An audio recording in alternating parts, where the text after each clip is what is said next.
think we are live. It's working on it. Yeah.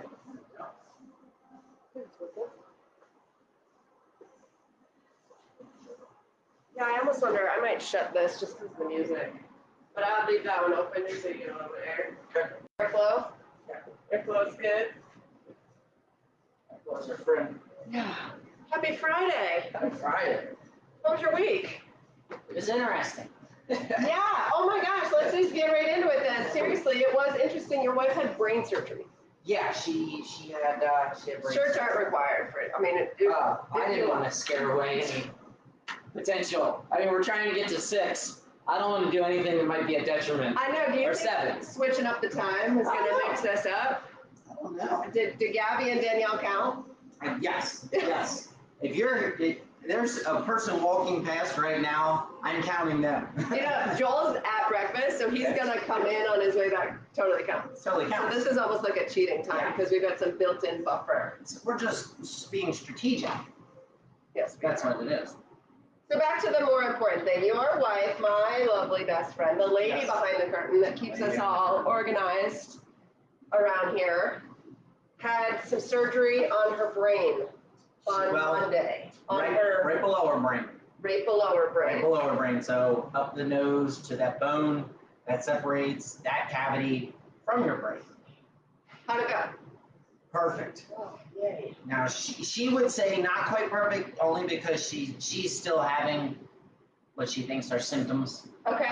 But the doctors were pretty. They don't use the word absolute because you can't, but they're pretty confident that that is all byproduct of the procedure, the packing that's in her nose, and just her body's reacting to what they did to her. It's not the brain fluid still leaking. So she had a hole in her brain? Hole in her skull? Yeah, I guess technically is that part of your skull? Yeah, nasal cavity. Nasal cavity. Let's go with that. That was leaking. Leaking and significant. It was the size of a pea. The hole. The hole. And he said that when they went in there, it was amazing. It actually had a pulsing flow to it. And through all of this, the doctor, who, mind you, does this all the time, he creates the hole actually so that the neurosurgeon can do brain surgery. Gotcha. So he makes holes and patches holes all the time. For a living, right? I teach history. He makes holes and fixes holes. I mean, in the you know, yeah, right next to your eye and right by your brain, and whoa. So, whoa is right. Yeah. So this is what he does, and so he said that even he, who is around this all the time, was thoroughly impressed with Sue's drainage. For lack of better terminology, like she fits like no statistic or no demographic of why this is happening to her or what happened or all the boxes that would say, oh, you're at a higher risk. Sue doesn't check any of them except being a woman. Women are more likely than men. Well, we're so thankful that she made it through. Huge. Like that was huge. Yeah. I'm just so excited for her to feel normal again. But so that's going to take a minute, which brings us a bit to our topic of the day, which is embracing different stages in life. So she's in this recovery stage where she can't, well, she's still got some packing stuff. She's got packing in the nose still till Monday. Yep. And then when that comes out, she cannot get her head below her heart or lift anything heavier than 10 pounds for a month. For a month, yeah. She's, he said about 3 to 4 weeks. Okay. All dependent on her healing. Yeah. But, so that's quite a length. So no work, because she's a massage therapist. No work, no, obviously, heirloom. Was there any talk of intensity? Like, could she squat? No, they even said, like when you go to the bathroom, don't push. Like, they don't want any pressure, any stress. They said sneeze like a 2-year-old. Just let it fly. Like, don't even. It was hilarious when they said that. Like a 2-year-old. Just let it go. Frozen, right? I was like, that's the best explanation. Like, Don't be like, it was hilarious. Like when you need to sneeze and you don't want to shut your mouth because whatever's going on, do that. Like Just let it all come the out. things. Like the most anti-COVID sneeze that you can come up with. She should do that in Walmart. Definitely. Yeah. So she's, on the sofa most of the day and reading, watching, and then sleeping. And she's just in the beginning of it. So She's in the we beginning. should probably get her in here to talk about it in like 3 weeks when Definitely. she's losing her ever-loving mind. She's she's a doer, a busybody, so she's gonna, Yeah. she'll be. So I'm going to start right in with the member message because I think, one, it's awesome. Yes. And it just is a good tie-in to, well, it was kind of the reason why we're talking about this, right? Yep. It was the inspiration. Yeah. So I'm not even going to say when this message is from because we'll get into that in a bit. But I have the privilege of having like text chats, in-person chats, Facebook chats with all of our members or community members. We'll schedule appointments and come in and kind of just talk about where people are in life. I think it's a huge part about what we do is appreciating that fitness is just one part of a very full life and that we are all dealing with things that nobody else sees. So this was a message that I got from a beloved member that says, we're having a whole month at my house called Fuck February. I'm in. I mean, the follow-up message is my stress is mostly parenting related. It's this perfect storm of class play, hormones, and long division. So you can kind of imagine teenagers, preteen, that sort of thing. I can't relate to that. I don't have teenagers. I was a teenager once, so I can imagine how fabulous that is. But it really got us talking about almost just coping strategies for embracing the stage that you're in. And that could be a really good stage or a really bad stage. So like this was a really frustrating stage for them and kind of how they were dealing with it as a family or as a parental unit. And some of that kind of nicknaming it Fuck February is a bit of a coping strategy. Like you have to kind of let go sometimes of these ideals of what this stage in your life is going to be and be like, okay, this is the reality we're in. I can't just say, forget the long division.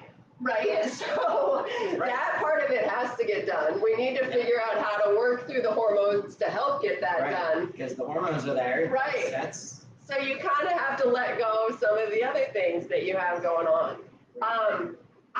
One of the things that I got thinking about recently that I think has really worked to my advantage is that Joel and I have moved a lot. And to the tune of, I don't know, 7, 8 times, 9 times in the last 20 years. That is an interesting number. Yeah. And I think it served me well in terms of really embracing each stage individually. That I really had to learn that if it was a bad stage, it wasn't forever. And that if it was a good stage, it wasn't forever. Yeah. Like the other end of the spectrum is I vividly remember when we moved to Aruba, we lived on property in a beautiful oceanfront apartment with like wraparound balconies. And I walked out on the balcony to see sunset over the ocean. And I thought, I'm going to do this as many times as I can when I live here because I'm not going to live here forever. Right? Like it just became a thing that I knew I needed to appreciate while we were there because it wasn't like I was doing it forever. Yep. So one thing I know about you is that you've always been a big proponent of having something to look forward to. Yes. Do you think that in any way has prevented you from appreciating the moments you're in? Without a doubt. Without a doubt. Yeah. I mean, it's because you're just so focused on that you're never there. Yeah. And then inevitably, that is never what you thought it was going to be anyway. Like whatever it is that I'm looking forward to, I'm like, Yeah. I'm Clark Griswold, right? The anticipation of it dream is it so up big. huge. Dream it up huge. Yes. And then it's not that it's not good, it's just never, and then that was one of the things actually I learned with distance training, triathlons and my marathons, was that early on, it was all about the marathon the day of. And I was so looking forward to that I kind of didn't embrace the actual training that went into it. Oh, you're just. It was all about the run, right? Okay. So like, I can't wait till November. I can't wait till November while I'm training August, September, October. And instead of like relishing in the fact of, you just ran 10 miles today. Right. I ran 10 miles today because I can't wait till November. And I got to the marathon, and the marathon was great. But then you look back and you're like, wow, that was 3 months of like, that was cool. That whole experience was cool. And I didn't really think it was cool until after it was over. Yeah. So I've gotten much better at living in the now. I still like to have things planned that I'm looking forward to, but I do a better job, I think, of kind of just living in the moment to the best of my ability. Yeah. Yeah. I mean, the irony of what is happening to me right now is epic. You look like Mike Tyson in a spelling bee. She's sweating profusely. So the Bless her fun heart. stage that I'm going through now, I think is technically called perimenopause. Oh, I didn't know there were. Yes. So you actually don't go into menopause until you don't have a period for 12 full months. Okay. So there is a stage between when you have your period regularly and then when you don't have it at all, Okay. and then it's scattered. Some of the other things that happen during that stage are hot flashes. Exhibit A. I don't know if anybody can see what is happening. The camera's not doing it I don't know that you can fully absorb the glistening that is happening over here. I mean, it's like, so this happened yesterday, and like, it was like I looked at her 1 second, and she was dry, and I kind of looked away, and the first place I noticed was around your collar, and I was like, did you just do an AMRAP? Did I? What just, you look like you just finished the 9 o'clock class. The only thing I can relate it to is like Jason Scott post-workout. Total. That is exactly, Total. I mean, it's all wet down here You're on the Jason table. Scott right now. I would say post warm-up, but, you know, because bless his heart. Yeah. He's really going to struggle when he goes through menopause because he already sweats a lot. So The hormones alone. poor Casey. Yeah, it's very slick over here. Yeah, bless your heart. So that's a stage. That's a stage, but it's kind of, you said something about, you read research about how you approached it has Yes, to do with your, I'm literally. Use it in the AP Psych curriculum. When it addresses it, it just says, I forget what the context is, but about how you view something, whether it be positively or negatively, obviously then affects your experience of it. So for menopause, for some women, it is viewed very negatively because of the age aspect, because it happens later in life. Yeah. And so it's an I'm old thing now, right? I gotcha. Oh my God, I'm going through menopause. When I was younger, that was an old woman thing. Now I'm going through. It's very negative. It's very, you know. And so then all of the symptoms and the experiences just exacerbate that. Yeah. You know, where there are women that are like, oh, thank God, I don't have my period anymore. Yeah. I am finally at a point where that is not something I've had to deal with it for how many years, and now I don't. Yeah. And so the hot flashes are just a thing to deal with because of getting to where they want to be, which is not having to have the period. Yeah. And so that has a profound impact on how they view the stage. Right. Interestingly for me, I vividly remember watching an Oprah show last time we lived here about menopause, and Oprah saying you need to ask your mother when she went into menopause because that's a huge indicator of when you'll go into menopause. So my mother went into menopause at 41. So at 41, I was very ready and aware. So I've been in this process about since I was 41. Like, ironically enough, my grandmother went in at 41 too, but I'll still have friends today that all have hot flashes when we're together, and they're like, it can't be a hot flash, you're too young for that. Right. but it's so hereditary, Yeah. and it's so genetic, and you have no idea one to the next. But I also think, I feel like I've noticed a different, this conversation has taken a turn. That's what our podcast does, though. I think Script, Kara, script. symptoms have taken a turn since I moved back here, and my physical fitness and nutrition has changed some. So I think I notice a huge difference of how everything feels, whether I'm really like in tune with my workouts and my nutrition, or if I'm a little bit off track. Yeah. It's amazing the impact of all of that on everything. Yeah, it's people sleep is another factor. I sleep a lot. I find that, arguably, I'm in bed for 8 hours, so I don't necessarily get a full 8 hours of sleep, but I make sure that I'm in bed for 8 hours, and I just notice the level of fatigue and how I can't necessarily be the person I want to be if I'm tired. Well, and sleep. So again, back to AP Psych. You guys should take my AP Psych class. It's amazing. I love the content, not me, the content. Like, it's so usable. Like, it's so, well, quick side note. So, like, one of the chapters is about memory, right? So, like, I'm teaching my students how to help remember, and I'm like, so use it for the content.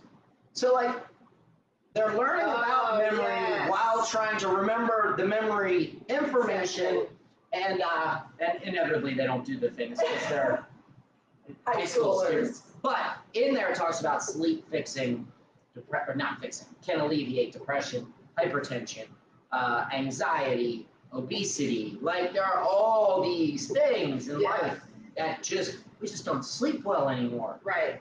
We don't turn off our stuff. We don't make the room dark. We don't, and broken sleep is not good sleep. I wonder how much of that is related to how much time we give ourselves alone with our own thoughts. Because I feel like when I have trouble sleeping, my mind is racing. I'm like solving all the world's problems. I like creating an agenda for the rest of my week, for the rest of Joel's week, for the rest of your week, for the rest of Sue's week. Like, and how much of that shifts when I have downtime to myself to just be still with my thoughts. I would imagine it's very strong. There's probably an extremely strong correlation, like when you're getting your walks in with the dogs, and then how well you sleep, because when you're walking the dogs is when you can get a lot of that thinking. Well, and like this summer, so I'm in a great stage right now. You've picked up a lot of my classes because you are a teacher, so you're off for the summer. I will be getting them back in addition to your regular classes in the fall, because you teach and then you coach cross country.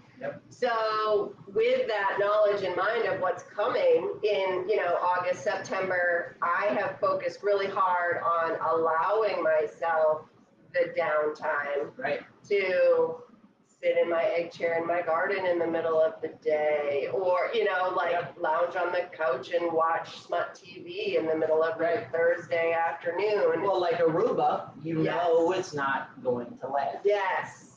But there's still,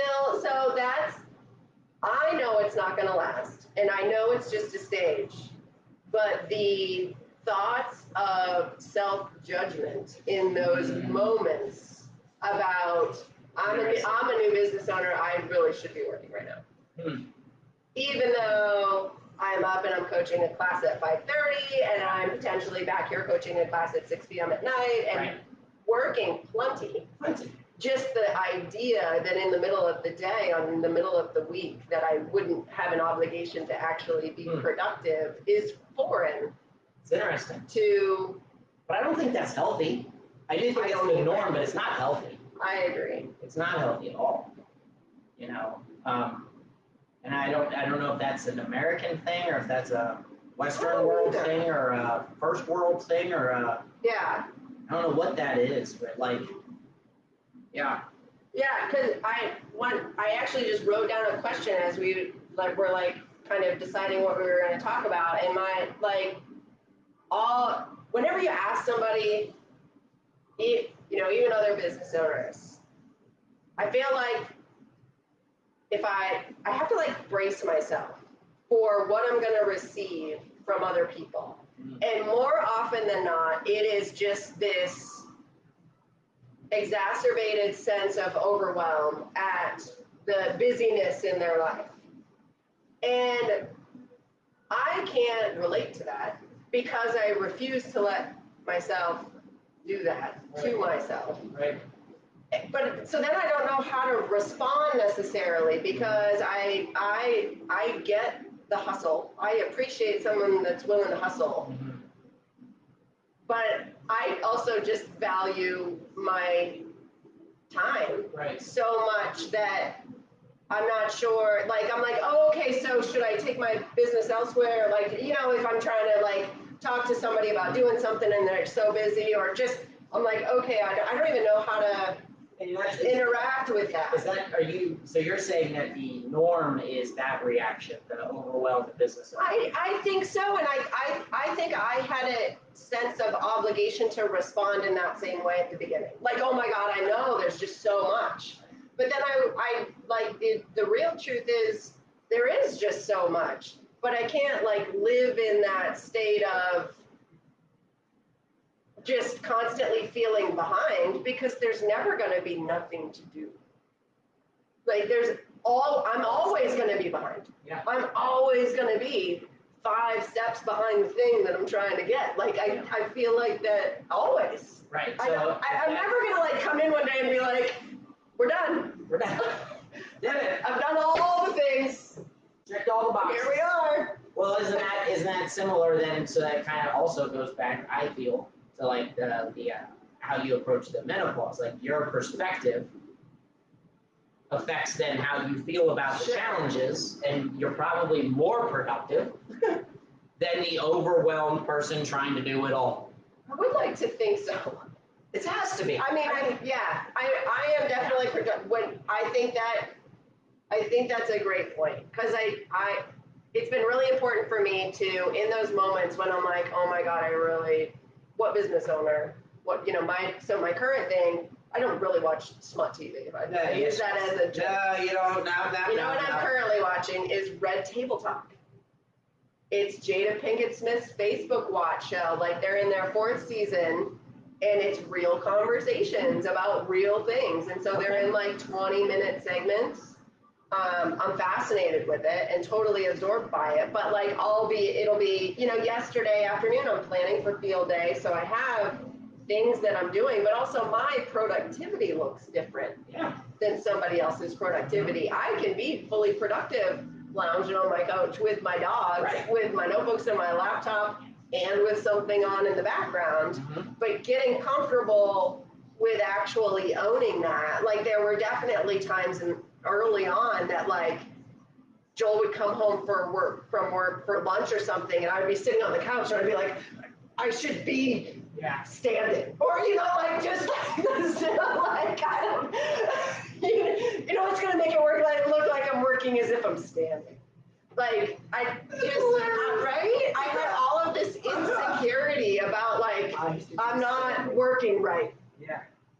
I don't know if that's just me, but I think that comes with all of us evolving. If you're trying to accomplish something that you haven't accomplished before or done, like, there's no template for how this works. I'm not following somebody else. And so what I know of what work looks like is based on Joel, because I've lived with him for 22 years. And so I understand what that work life looks like, and my work life looks very different. Very different. And understanding that both are okay, and that I don't have to work the same amount of hours to be as productive in my own ways.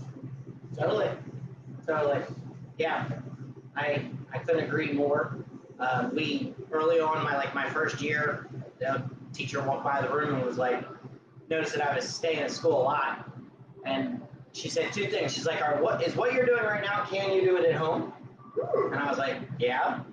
And she said, "Well, work smarter, not harder." You know, and those 2 things were like, okay, you know, kind of looked at what I was doing. I was like, you know, I'm not making copies. I'm not, you know, I don't know if I was grading. I don't know what I was doing. But from that point on, it was like, okay, yeah, let's, you know, But I had somebody there who had been through it, Yeah. advising me and giving me insight where, you don't, there's not another heirloom owner 10 years in Yeah. saying, hey, by the way, this is going to work. Yeah. So you do have to kind of figure it out on your own. And the other note I had on here, just about a stage that I think of it has affected everybody, is COVID, right? If you think of it as a stage, like how, so to take it back to the member message, that message was from February of 2020. Yeah. So that was pre-COVID. And They didn't then know- the they didn't world know. fell apart in They didn't- March. Fuck February came. Fuck the world. 2020. Right? Yeah. Yeah, that fell apart quick. And I would say for anybody that's like struggled through COVID, now is a great opportunity to kind of embrace that was a stage and that you have the ability to evolve from that. In whatever stage you've been in or you are in, don't identify yourself with that or how you've acted in that, or if you haven't been the person you wanted to be, right, or whatever. Like that was a stage. What can we learn from it?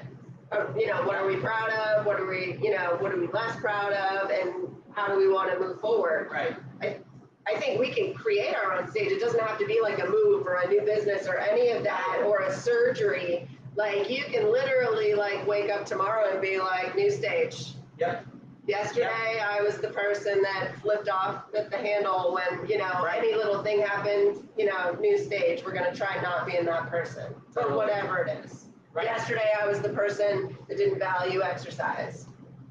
New stage. I got to walk 20 minutes a day for 3 days a week, and I'm going to do that for 3 months or whatever. And it doesn't have to be a Monday. You can start it on any day, actually. A lot of people, that thing where I'm going to start my diet on Monday. Yep. Actually, get started today. Today. But yeah, and little steps, right? So like just a little thing. Just pick a thing. Anything. Yes. Drink more water. Yes. Make it so simple. Get outside. Like I tell my runners all the time, they're like, I'm going to get in shape. I'm going to run 3 miles every day. Right. I'm like, they're not. They're not. Yeah. Because that's hard. Yeah. The first day you'll do it. Second day it'll, by the third day you're like, So they're like, what should I do? I'm like, run around the block. Yeah. They're like, well, that's not, why am I even put my shoes on? And I'm like, just do it. Yeah. Do it every day. And then next week, run around the block twice. Next thing you know, it's so easy to do. Right. And that's how you just create a new stage. You don't, right. You just, next thing you know, you run every day. You've got to create the habit. And then you build from you there. You can't dread the habit. Right. Yeah, and it doesn't have to be an overcomplicated habit. I'm going to drink water because I need water, and then all of a sudden now I'm going to drink water and I'm not going to drink, whatever, or I'm going to have a fruit, or you just kind of build. Yeah. And, you just make it incremental. But yeah, you definitely can create the stages. And I think it's important to really appreciate the good stages. Mm-hmm. We tend to only appreciate them when we're in the bad ones. Right. I noticed that when I'm healthy. When I'm healthy, I don't think about when I was injured. Yeah. But then when I'm injured, all I do is, I'm like, wow, I wish I was healthy. Yeah, I put a quote, I knew a quote on the board, which was based on some research, that it's not joy that creates gratitude, it's gratitude that creates joy. So if you start with that mentality of pointing out the things that you are grateful for, then that in turn turns into the joy that you feel for having those experiences. Right. So I feel like I am extraordinarily grateful for this summer. So I appreciate that everything that this has turned into, and all of your support and all of that. It's been awesome. I love my summers. I always look forward to them, and then I know I miss them, but they always get me ready for the school year. So that's always a nice recharge. And people don't get, could you imagine if you had like 2.5 months to just recharge your batteries, what you would do coming back in? Yep. You'd be like, I got a million things I want to do. It's going to be awesome. And that's September for me, right? Like, I just, it calms down. What's the first day of school? August 29th, 30th. August 30th. It's like the week before Labor Day. Mm-hmm. So it's not far off. It's, it's on the horizon, but still far enough away that, I'm not worried about it yet. But it's creeping in the brain, thoughts periodically about, the year. Yeah. So I always know I'm having a good summer when my thoughts are excitement about the school year, and they are. So, and plus after last year, I'm just excited. I want bodies in my room that I can talk to. Is there any talk of that, or you guys will know definitively? Talk right now is we are normal 5 days a week.